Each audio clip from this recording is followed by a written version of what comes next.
It's Robert. It's early April. It's about 6:10 that evening. Wife's getting dinner ready. I am just out here hanging out. So, a lot of negative things going on in the world right now. I feel it. A lot of people feel it. I just got off the phone with my 92-year-old grandfather. He's stuck at home.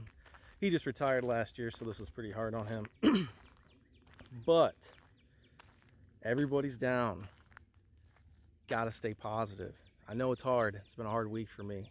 I thought I blew a head gasket in my truck. What else went wrong? Had an issue. When my wife and I bought this house a month ago, we knew that we would need a tractor. Bought the Kubota L3901.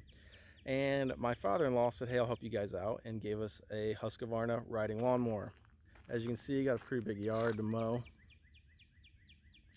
So, picked the lawnmower up from him, took it over to the local repair shop that I trust, and they called me back a couple days ago and said, hey, that mower's junk. I said, what do you mean it's junk? They said there's a bunch of problems with the head on it. They can do the motor work. They wanted $700 to do the motor, which after checking around is fair. I trust those guys. I don't think they'd ever try and do anything like that. Been dealing with them for 17 years on things. So the Husqvarna was a no-go. Well, my wife and I had to cancel our wedding reception that we had planned for later, well, it was April, end of May. So number one, I know everyone's kind of bummed out about that, especially our family. We've been saving money for 2.5 years for that. We just wanted to have a good time with all our family and friends. Luckily, we got married early January in the Caribbean. That was amazing. It's like as soon as we got back, mid-January, the world was going to shit. But there's a silver lining in everything. Sometimes it's just hard to see. So number one, I'm kind of worried about my truck. I was bummed out about the lawnmower. So last ditch effort was, let's try and find a nice used lawnmower. In my area right now, a used zero turn is going for 25 to 3 grand with a lot of hours, and some of them are not taken care of very well. So I was talking to my wife. We found, called the dealer that actually, when I went to pick up this lawnmower, that they had done some repairs. We're gonna make the repairs on, I should say. They're like, hey, we'll make you a good deal on this Toro we have. Here's a Husqvarna that did not work out, and that is my adult beverage. I sat down, did not know where it went. So she's like, hey, don't get down about it. We have the money. We've saved for it. So we took the money that we were going to pay our BBQ caterer for our wedding and bought that. Did we want to spend the money? No. Sometimes you just have to do what you have to do. Buying this house is a lot of startup costs. I know guys I work with are giving me a lot of stuff right now. Seems like I'm blowing money left and right. It's the way it goes, I guess. You know, we've saved a long time for this. Made a good profit when I sold my house and got this house cheaper than we thought. So that was the money for the Kubota. So what is this? This is a 2020 Toro Timecutter 60. This does not have the My Ride version. I wanted to keep costs down as much as possible.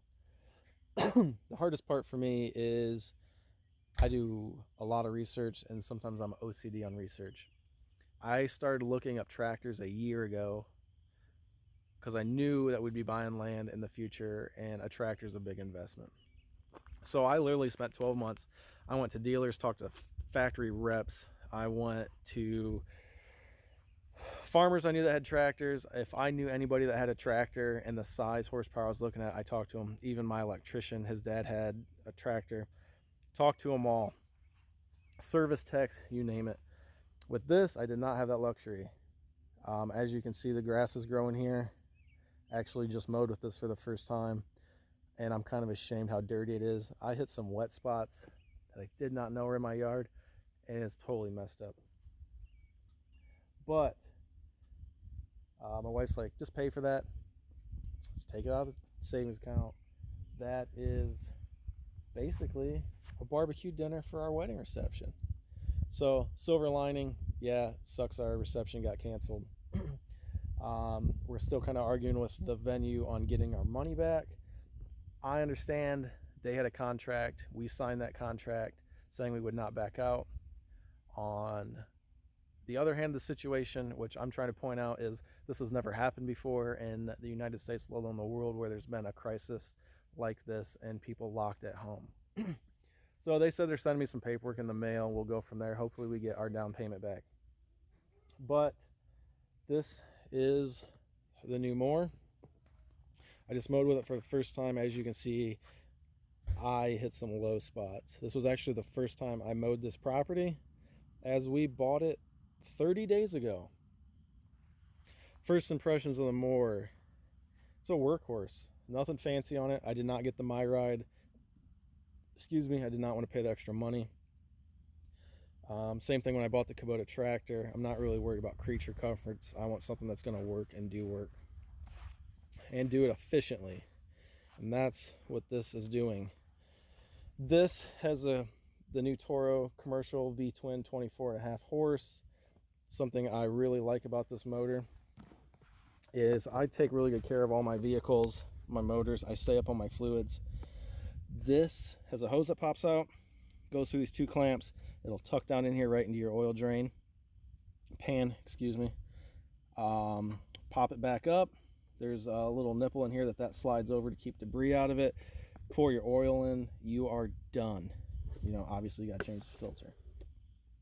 But I'm pretty excited about that. It's really going to cut down on maintenance time. I went with the 60-inch.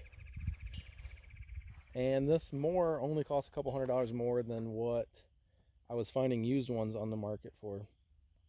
And with this, I get a warranty. My dad and brother each have Toro 0 turns. My brother worked for a lawn care company for a while. They ran commercial Toros, and every one of them was bought at the same place. As you can see here, Willie's Sales and Service, the best around. So they treat me right on it. Here it is. The main reason I'm making this video is I met a couple guys on a Facebook group who say, hey, that's a great mower. We actually work on the line that builds that mower. Keep us updated on it. When you work in a factory like that, you very rarely get to talk to the end user on your product. So I told them, hey, I'll keep you updated. I figured this would be a good way to make a video. Or actually, it's easier just to make a video. I do like the step through in the front. I really like this blade adjustment height. Push on this, takes the weight off it, and you just drop a pin wherever you want to go. The cubby hole in underneath there is nice. I mowed out front. As you can see, that was the for sale sign on the house that was out in the right of way. Easy controls. It's got 1.2 hours on it now. When I got it out today out of the garage to use it for the first time, had 0.3 on it. I will say, compared to other mowers, I feel like the gas tank's kind of small for this. It's only 3, maybe a little more gallons. But I mowed for an hour, and it didn't come off a full in the sight window. So, did we want to spend the money? No. No one likes just dropping money. But it's kind of one of those things you need. I have a Toro push mower from my old house. I went from 1/3 of an acre to 20 acres. We mow roughly 2 acres now, including the lane on both sides.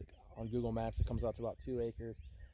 Back in here is about, depending on how you measure, 6 to 7 acres that used to be cattle pasture, that once I brush hog down, we're going to decide if we're going to turn that into actual mowed yard or not. So real short, it's kind of a video on that, touching base. I think it's a great product, and the guys that work in the factory, thank you for what you do. I've never had an issue with anything Toro. My dad's never had an issue, my brother. And those couple years my brother ran that lawn care company, I don't know how many huge commercial Toros they had. I never heard of one problem that I can remember of them worrying about. Controls are smooth on it. I did not spin the tires as much on this as I do on my dad and my brother's 50-inch. I don't know if this just has the extra weight, wider tires. Maybe sometime I'll get them all 3 side to side. My brother's model is a 50-inch from last year. Would have been a 2019, and my dad's is probably 2014 or 15 model. So Everybody just stay positive as much as you can. I know it's hard right now. It's hard staying home. I went to town today. Once a week, I'll go do kind of a supply run, grocery run that we need stuff, and then just keep your asses at home as much as you can. I'd rather be out there fishing right now, but it's not. It's not worth it. It's not worth a fish. It's not worth your life to catch a couple fish. So, a lot of guys are kind of disappointed. They're shutting down some rivers around us, but I know the mayor that did the one river who shut that down, and I firmly believe that he has the citizens' best interest in mind. So, Mr. Sanchez, I think he did the right thing. One last thought. It's a scary time right now. Um, my future sister-in-law, my brother's fiance, is a nurse around us. She just got moved from the hospital she was working at to a hospital that has been designated as a COVID only. They're only dealing with coronavirus patients. And the other night she came home and my brother said she was pretty upset, rightfully so. They were told to make a power of attorney and a living will if they did not have one in case they get sick while they're at work. That's scary. So everybody, I don't care what your faith is, what your religion is. Everybody's getting along right now. And whoever you pray to, if you don't mind saying a prayer for our doctors, our nurses, our hospital staff, everyone who still has to continue to work in this. And the big one that just kind of killed me today, I had to run to the store, is people are so rude to these store workers, and the stores are still open. That's essential.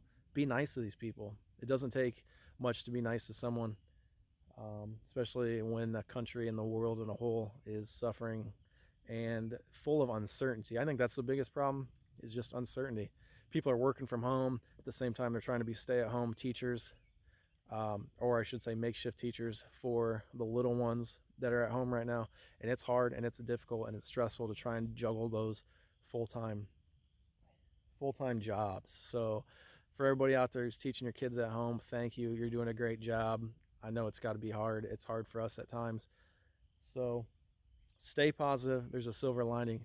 This will eventually end. I have faith. So everybody, thank you. Say a prayer for our hospital workers. Take care.